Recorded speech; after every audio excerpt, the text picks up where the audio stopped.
I'm back. And yes, it's such a nice day. I took my outer shirt off so you can see happiness is a man and his boat. True enough, except when things go wrong. There's always something wrong. Trust me. You get a boat this size, there is always something going on. Okay. So we're left in a quandary between what we have been told and what we are supposed to believe and what the Bible says. It becomes problematic when you have to start saying, well, these verses are true, but these are not. These don't mean what they say. And that's what the Calvinists have to deal with predestination. Because they believe that Jesus only died for those who are predestined for salvation. Therefore, if you're not predestined for salvation, then die for you. And they have to say about John 3:16, 17, particularly, for God so loved the world that he gave his only Son, so that whoever believes in him shall not perish but have everlasting life. For God did not send his Son into the world to condemn it, but to save it. You have to ignore those words. You have to say they don't mean what they say. Now, I happen to believe that every word has meaning. I know as a writer, every word that I write has meaning. May not always be clear to the reader, but it has meaning. So, you have to kind of start looking for yourself. You have to start looking deeper. Because when you begin to confront these things, you see that there are problems.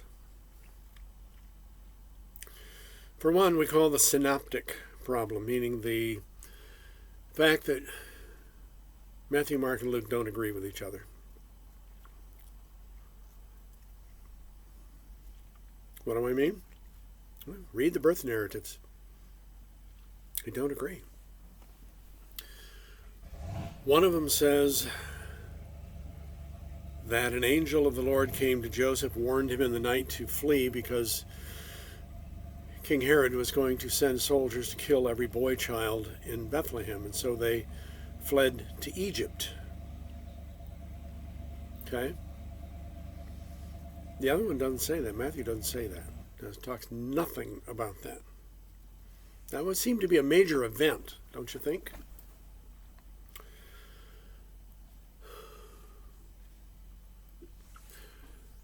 Luke is full of angels, singing in the heavens, shepherds, all kinds of things. Matthew doesn't have any of those. None of them. Except to announce to Mary and Joseph that she is going to be pregnant with the Mashiach, the Messiah.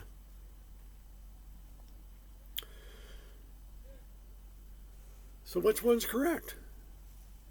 Did they run to Egypt for a couple of years or not?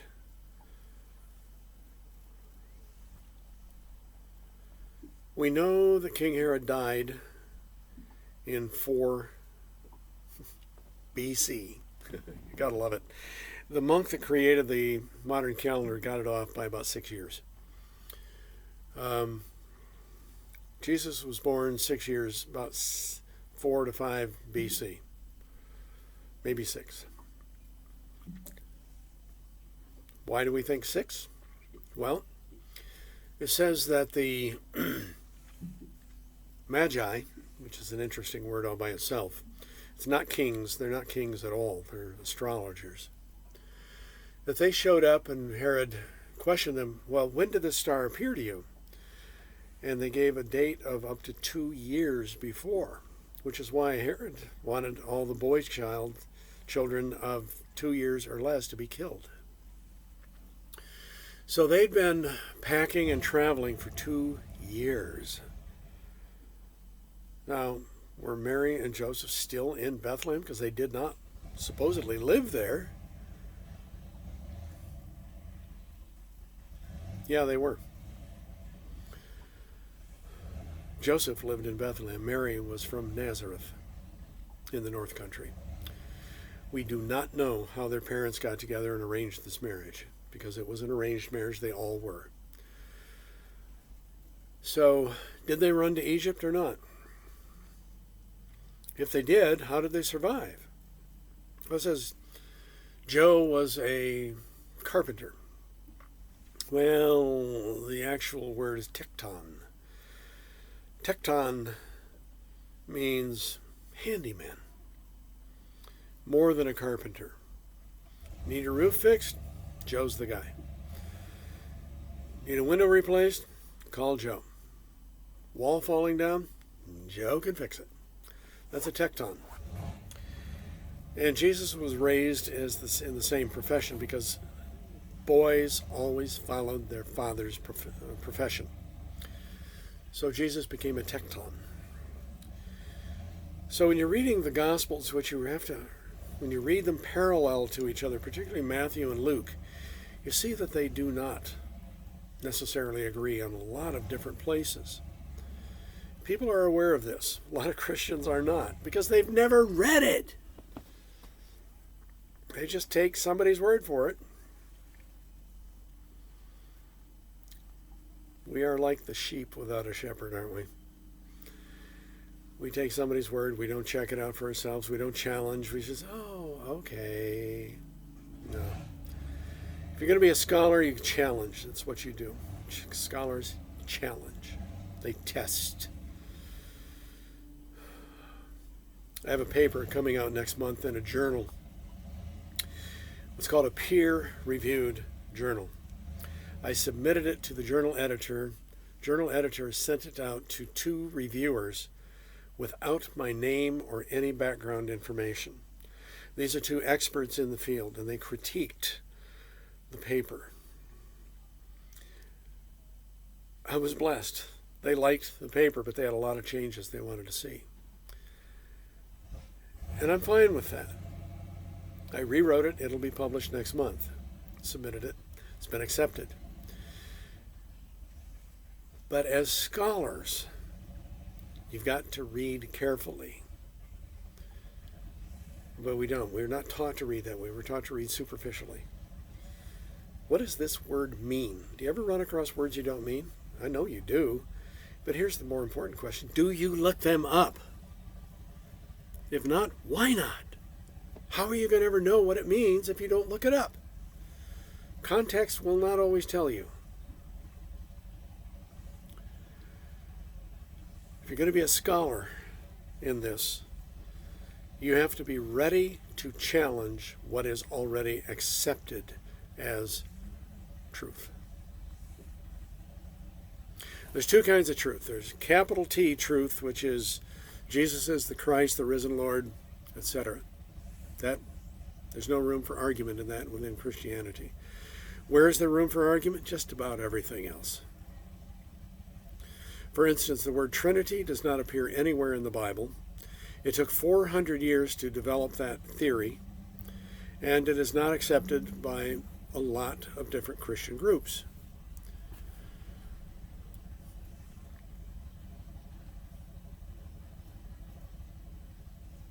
So we just accept it because we're told that's what it is. Gentlemen, put your brains in gear. Start reading for what is there, not for what you've been told is there. And you will begin to see things that you never knew existed anywhere in Scripture.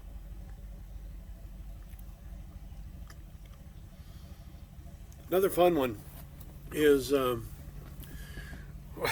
you seriously believe that Jesus rose from the dead? I mean, the dead are dead. They don't rise. And you got to admit that's a good argument. Dead is dead. dead people don't rise. That's pretty much universal. But why do I believe it?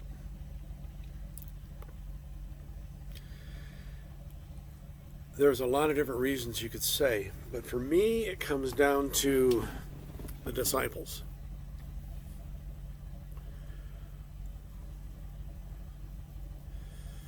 After Jesus was gone, after he had ascended to heaven, after the Pentecost, the disciples got together. You had the first few chapters of Acts. But somewhere in there, they got together and they sat down and they said, okay, guys, we have been given a commission. We call it the Great Commission. Jesus said, go into the entire world, preach the gospel, make disciples of the nations. Now, as I explained earlier, a disciple is someone who we mentor, who we lead, and they learn. And they want to be like us. They want to do what we do. And I've been blessed to have some really incredible disciples in my life, or mentors in my life. But I've spent much of my life being a disciple, learning. How do I do this? What does this mean? Some point, they said, okay, guys, it's time to go. Yeshua ordered us to do this. That is his Hebrew name, Jesus. Latin is Iesu. Yeshua ordered us to do this. It wasn't a suggestion. It was an order. And so they decided who was going where, which directions they were going. Because they split up and they went in every direction. James, brother of Jesus, stayed in Jerusalem as the head of the Jerusalem church. He was killed in 70 A.D. during the insurrection when the Romans burned the entire city of Jerusalem and tore down the temple. The rest of them had already scattered. We don't know where they all went, but we do know this.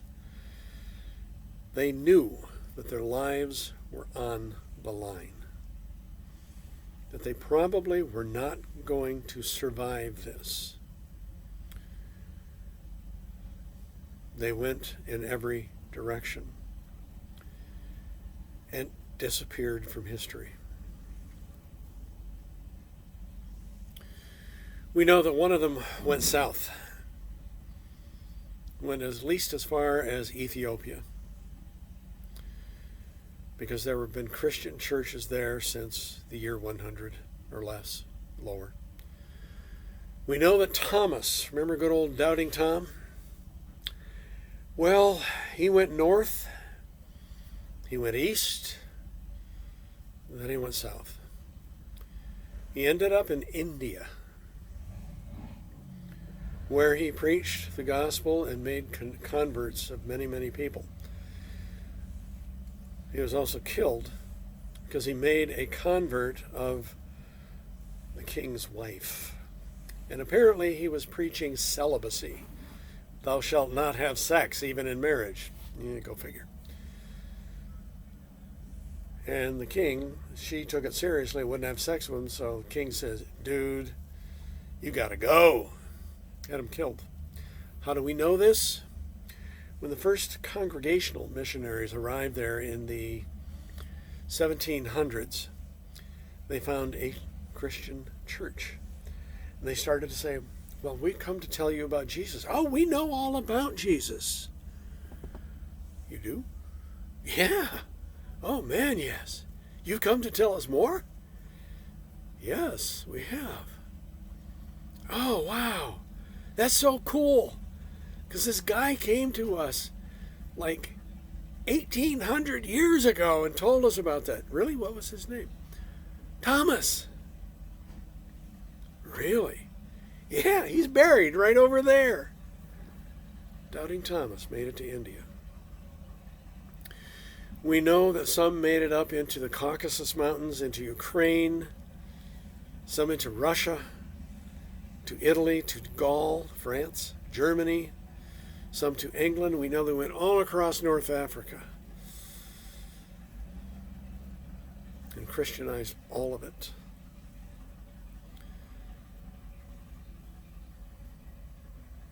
But they knew they were going to be killed. Now tell me something. If you know you're being sent out on a mission that you know is likely to get you killed in the most painful possible ways, you going to do it? I'm not. Nope. I served in the Army. I know what missions are. I'm not going on a mission where my certain death. These men saw and experienced something well beyond rational thought. They experienced the risen Christ. There's no other reason on earth that they would do this. If this was a false religion, you got to be crazy. And they weren't crazy. They would not have done it if it hadn't been true. To me, that is the biggest single reason why I believe that Jesus was resurrected.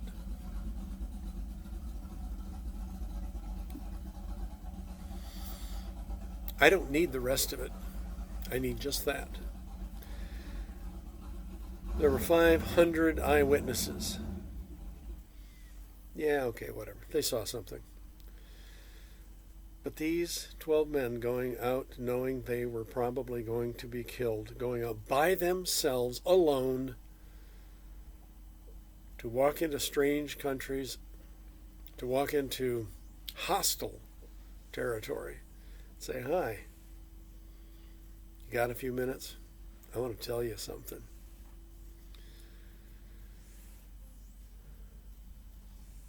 By the year 200, all of North Africa was Christian.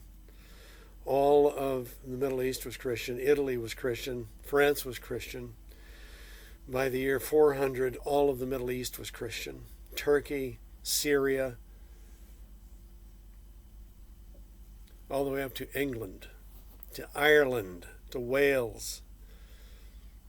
Because these missionaries said, I have seen the risen Christ. I have experienced it.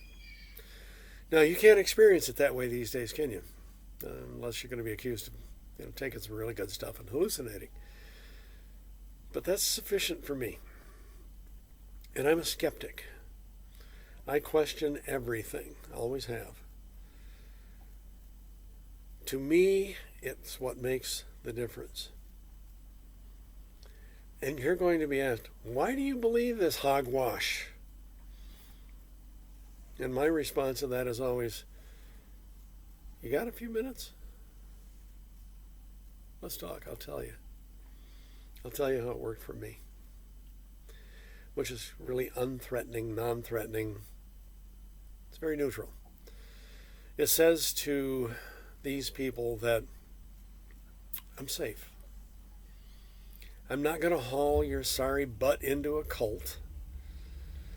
I'm not going to say, give me all your money. I'm simply going to share my story with you. There's nothing more powerful than the human stories of how Christ has impacted us. Nothing.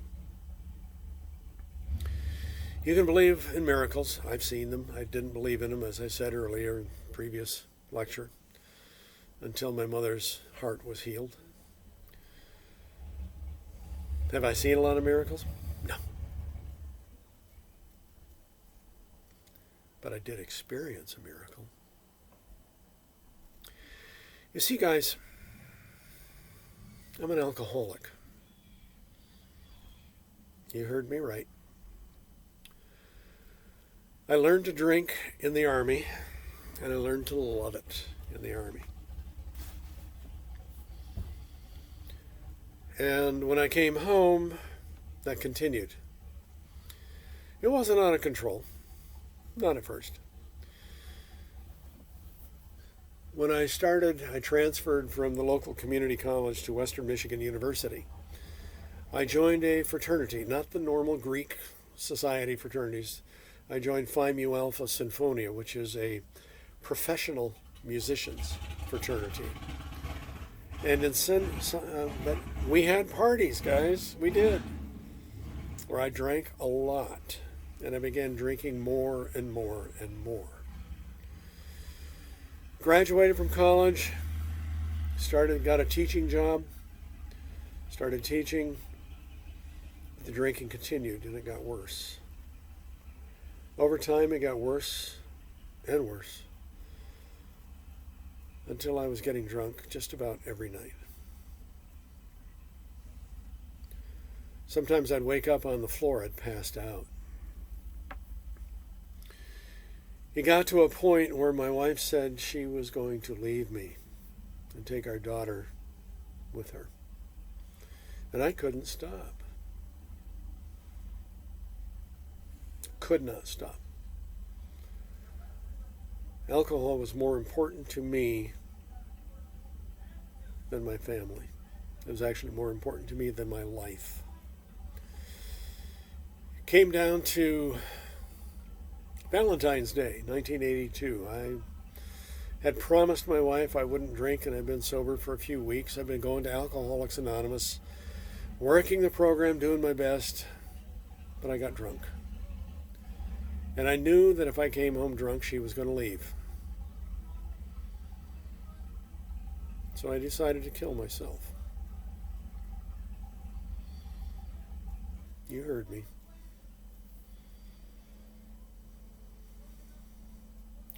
On my way home, I took a 2-lane country road, about 15 miles from my office to home. And on this one particularly sharp curve was this huge oak tree that had been hit by many cars before me. You could see the scars on the tree, and the tree always won. And I thought, if I hit that at about 80 miles an hour with no seatbelt, that should be sufficient. So I had a little more drink to bolster my courage. And I began to drive home. I remember seeing the tree coming to sight and accelerating. I remember that I was crying at the same time. But to me, it seemed the only way out. I could not see any other way out.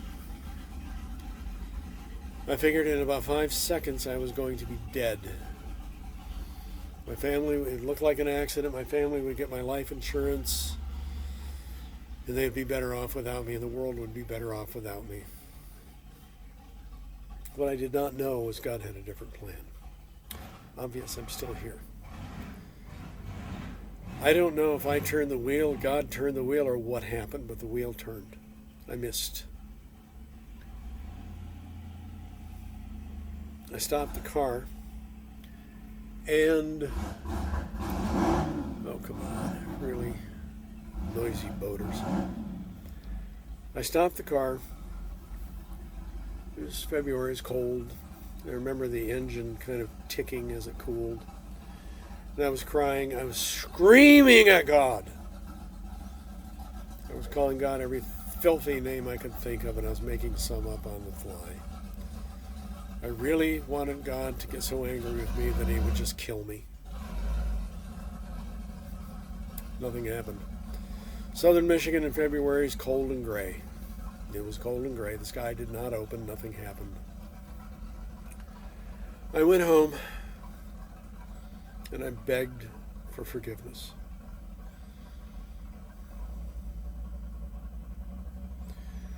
The next 3 days are a blur. I felt nothing. I was numb. I remembered nothing. I wasn't drinking, but I wasn't sober. I was alive, but I was dead. I was somewhere halfway in between.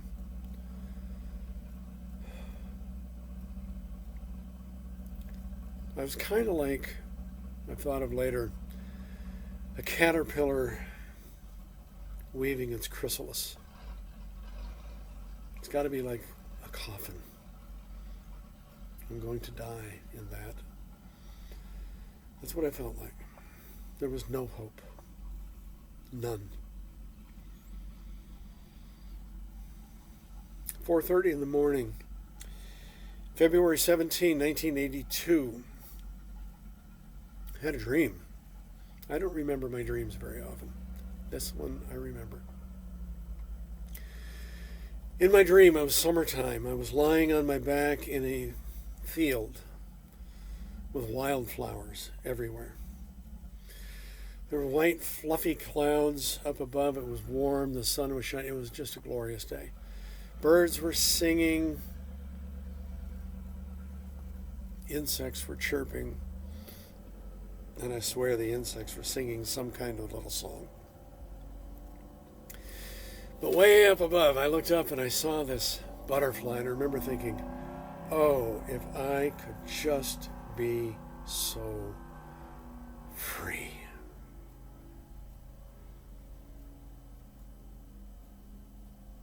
I begged for freedom because I didn't have it. I was in chains, and I knew it. Butterfly started flying towards me. It got closer and closer. Now, the closer it got, I saw it's not a butterfly at all. It finally said, what the heck is that? It was something you don't see anymore, a 3x5 note card. Used to use them all the time. And it stopped right in front of my face. Hung there in the air, blank. And as I watched, gentlemen, an invisible hand wrote these words: "You have been set free." I woke up and with a sense of freedom and wholeness that I had never experienced in my life. I felt joy for the first time. What's better is that the craving for alcohol was gone. Psychologists, psychiatrists will tell you that just doesn't happen. Yes, it does. This was my miracle. Sobriety. I had a long way to come back. God set me on a new road. Had no idea where it was going. But I knew my choices. Die or follow. I chose to follow. So yes, I do believe in miracles. That was my personal miracle. It's the reason I'm alive today. It's the reason I'm still here. I'm still teaching, dealing with stuff. So yes, I do believe in miracles. You see, my God is big enough that he can do anything he wants with anything he wants with anyone he wants. My job is not to question. My job is to proclaim his glory. My job is to say, you want to know? Let me tell you. True story. It was a long time in coming because I had an awful lot to unlearn, really bad stuff to unlearn over time. It took place a long time, but in the late 1990s, I had quite a reputation, I really did, in my business.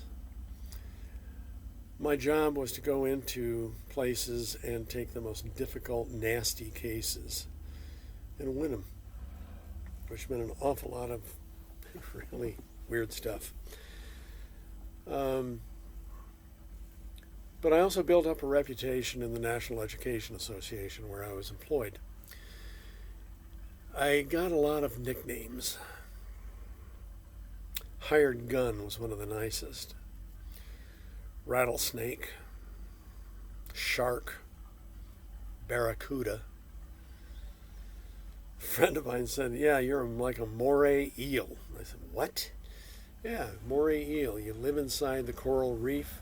Nobody knows you're there. The bad guy comes along. You slip out, and suddenly there's a blur of motion. You disappear, and there's nothing but a little blood left in the water. Okay, that was my reputation. Somewhere around 1998, one of my colleagues came to me,